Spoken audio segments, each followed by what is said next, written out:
Ang kapantay ng demonyo, ang mga anghel. Kasi this year, inatake si Brother Joel. And because si Brother Joel ay bahagi at nasa pundasyon din ng JL dahil sa kanyang youth ministries at ministry po sa church, inaatake din po ang JL. Hindi nyo ba nababasa sa Facebook, "Oy mga JL, gumising kayo. Oy JL, simbahan ba kayo? Bakit kayo involved sa korupsyon?" Kaya siguro meron pong ilan na wala dito ngayon. Kung titignan nyo po, minsan, ang Lord mas maganda strategy kaso sa demonyo. Ang demonyo, never niya kapantay ang Panginoon. Kasi anghel din siya na binanish hindi ba? Pero tao na ginagamit ng Panginoon, minsan mahina tayo sa strategy. So ano ang strategy po ng demonyo sa mga panahon na ito? Ang revival po, ang kasama niyan ay repentance.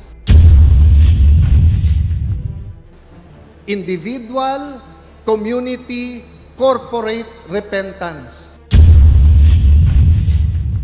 Praise God.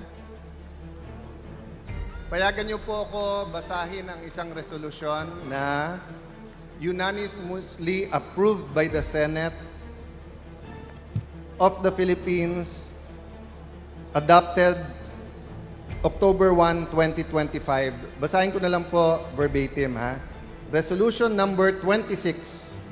Resolution congratulating and commending the Jesus is Lord Church worldwide on the celebration of its 47th founding anniversary on 18 October 2025.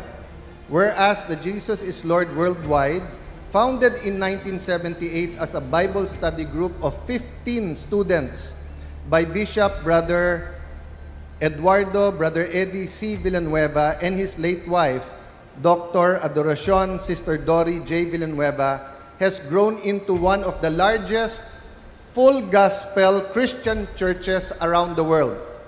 Whereas in 47 years, the JLCW has established chapters in all 16 cities and 1 municipality in Metro Manila, in 82 provinces of the Philippines, in 74 countries across Asia, Europe, Africa, North and South America, and Oceania. Whereas the Jesus is Lord Church worldwide has faithfully pursued its mission. Take note po, doon po sa medyo nagdadamdam ngayon or medyo nakri-criticize sa pagiging JIL. Take note of these words. Whereas JILCW has faithfully, pakisabi sa katabi mo, faithfully. Faithfully pursued its mission to bring all people to the kingdom of the living God, regardless of race, status, belief, and religious affiliation through the saving, healing, delivering, and transforming word, power of the Lord Jesus Christ. Harnessing television, radio, and internet-based platforms to proclaim the gospel. Whereas JLCW also contributes to nation building through the Jesus is Lord Colleges Foundation, Incorporated, educating a new generation of competent and values-driven Filipinos. And through its iCare Compassion Ministries, which implement poverty alleviation, disaster response, and community care programs nationwide. Whereas its global network provides spiritual, emotional, and practical support to the countless overseas Filipino workers and migrants serving as a refuge of care and assistance in times of need. Whereas JILCW remains a steadfast moral voice. Pakisabi po niyan, and Jesus is Lord Church Worldwide is a moral voice in Philippine society. Pakisabi sa katabi mo, moral voice. Ha? Bawal po ang paos. Bawal po ang hindi nagsasalita sa JAL. Kasi JAL is the moral voice in Philippine society, offering biblical counsel on matters of spirituality, family, governance while its 47th anniversary theme, Holy Spirit Breakthrough. Pakisabi sa katabi mo, Holy Spirit Breakthrough. Highlights transformation and renewal for individuals, families, and the nation. Now therefore be it resolved by the Senate of the Philippines to congratulate and commend that Jesus is Lord Worldwide on the celebration of its 47th founding anniversary on October 18, 2025. This resolution was adopted unanimously by the Senate on October 1, 2025, signed by the Senate President of the Philippines, Vicente Sotto III. So maraming salamat po sa lahat ng kapwa senador. With the permission po of our beloved Brother Eddie Villanueva, lahat po ng mga kapatid na pastor, Bishop Leo, Brother Joel Villanueva, Mayor, Pastor Doming, magandang hapon po sa inyong lahat. Napakinggan niyo po ba yung message ng Senado? Did you listen po to the words nung binabasa ko? How about sa news po? Nakikinig din po ba kayo? So kung medyo pauulit ko sa inyo yung binasa ko sa resolution, may mga mauulit po kayo, di ba? And of course, nung pumalakpak kayo or nung tumaas emosyon nyo, ibig sabihin, narinig nyo yon, you agree. What about sa news? So pag pinakinggan nyo na sobra ang kurakot at sobra ang ghost projects, natandaan nyo, narinig nyo yun, di po ba? Nung narinig nyo po ba yon at narinig nyo ng ikulong ang mga kurakot, do you agree? Isauli ang pera, you also agree, hindi po ba? Nung sinabing si Brother Joel kasama doon, napakinggan nyo yon? Mahina yung yes. Ako, tingin ko napakinggan nyo yun. Napakinggan nyo yon?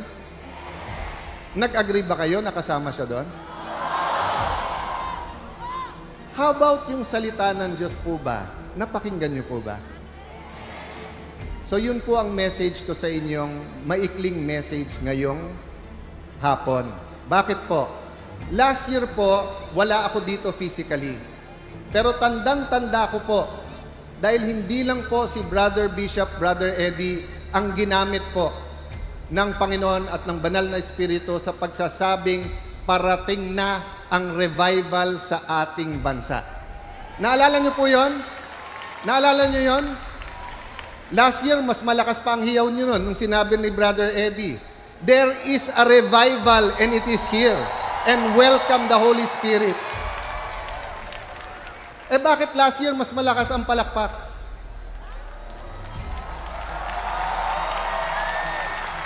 Alam niyo po bakit?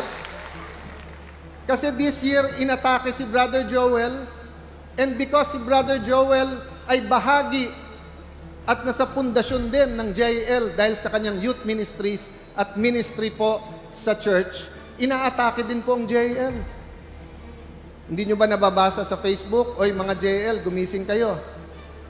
Oy JL, simbahan ba kayo? Bakit kayo involved sa korupsyon? Kaya siguro meron pong iilan na wala dito ngayon. Ilan lang naman. Dahil tingin ko, mas marami kayo this year than last year.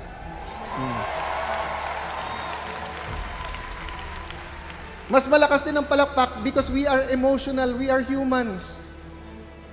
Nung sinabi sa Panginoon Hesukristo na patay po ang kanyang kaibigan, di ba sabi sa Biblia, umiyak siya?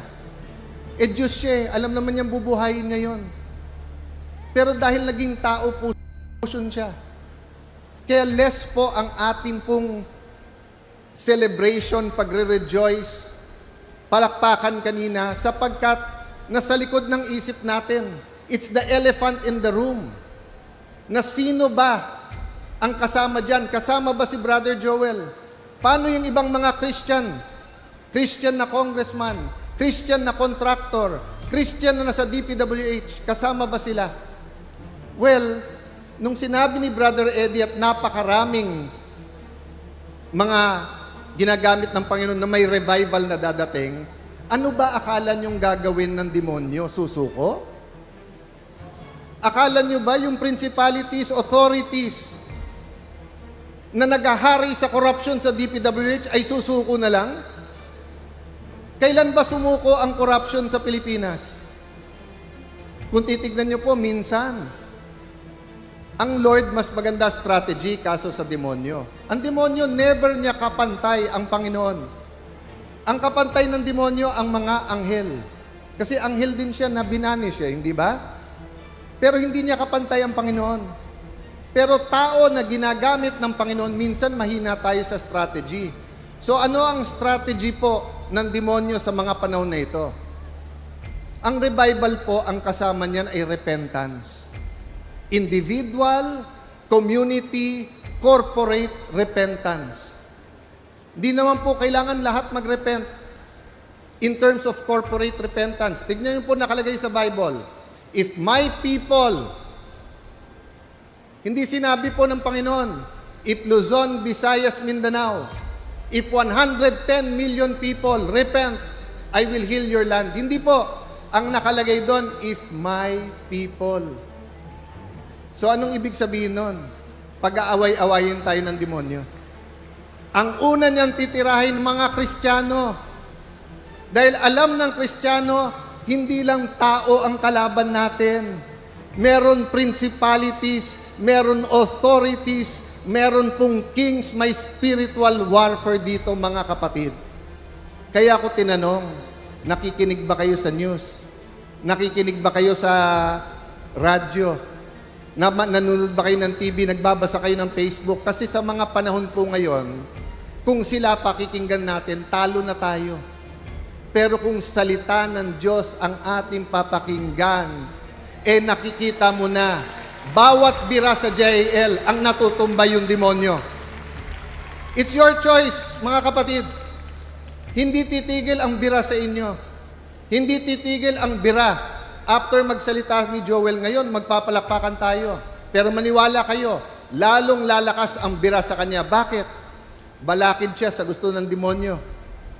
Gusto ng demonyo, kahirapan, corruption, abortion, divorce, sugal. Hindi lang ngayon sugal na physical, online.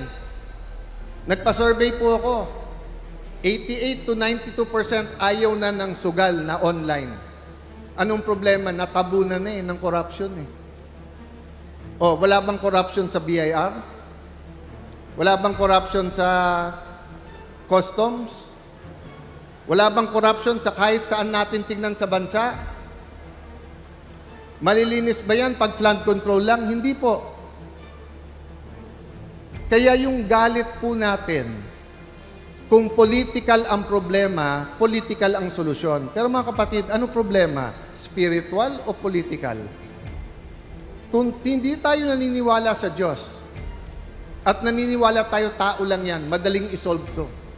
Pero kung naniniwala tayo may mga spirito sa likod nito, and this is part of the spiritual battle, then, mga kapatid, pumalakpak tayo sa revival pero humanda tayo sa gera. Pero may sikreto po ako para sa inyo. Sabi ng Panginoon, panalo na tayo Nagbibilang na lang ng oras ang demonyo. Ang Pilipinas po ay will be renewed. The Filipino heart will be revived. Churches will be reformed. Ang question lang is when? Until we bind together as a body of Christ, as a Christian community. So mga kapatid, in congratulating you sa inyong anniversary, medyo mahirap itong taon na to. Pero alam niyo po, excited ako next year. Kasi sabi sa Bible, there's a season for everything. Etong season na to may panggigiba. Unfortunately, hindi lang yung demonyo ang nagigiba. Good people nagigiba ngayon. But it's only a season. And next anniversary po, I'd like to be here with you because I'd like to see 100% rejoicing because the revival is sweeping our nation.